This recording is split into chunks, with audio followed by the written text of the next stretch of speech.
This week's Safety Talk, here we are, first week in July, is on beta hoists and lifting material. We've got a brick structure here. We're demoing out the sides of the building. We're hauling it to the beta hoist bucket on whatever elevation it might be.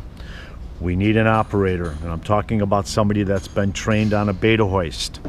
In the last few years, we've had a near miss where a piece of plywood actually came down and almost clipped a man in the head. And then also we were lifting a urinal from the bottom up to the top, and our tradesman's finger got pinched at the very top of the beta hoist. His pinky did, and it was a severe laceration. He was a recordable injury.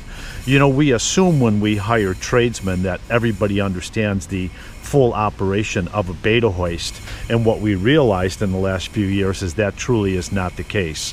When we have a beta hoist on our projects, let's make sure that we have a designated tradesman or two that are our primary guys that are going to be operating these beta hoists on a regular basis, because a lot can go wrong with the beta hoist. You can have somebody standing underneath the load, which is inappropriate. No one should ever stand underneath a suspended load at a beta hoist, and it should be quarantined off so that they know that, with some signage stating, hey, stay away overhead loads. And then again, looking at that bucket, how much can I fit in that bucket? You know, how much does that beta hoist lift? Now, our shop in the last couple of years has labeled every beta hoist on the project for material handling and what it's capable of lifting.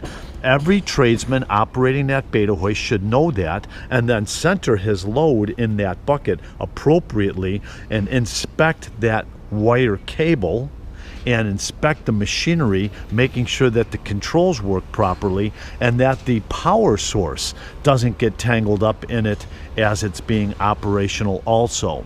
So let's not take this lightly with beta hoist and assume that everybody understands the capabilities and understandings of how they operate. We actually have jobs that our subcontractors have been using these, namely roofing contractors, and they load that bucket up with a half a dozen rolls of felt, and it's oblong, and as it's going up, you know, you could have a roll of that fall out on you. So now you've got a subcontractor that might not be well versed on a beta hoist using our equipment. So as superintendents and as superintendents right hand men on projects, let's train young blood or guys that don't know how to use a beta hoist, and let's verse our subcontractors in regard to using a beta hoist properly.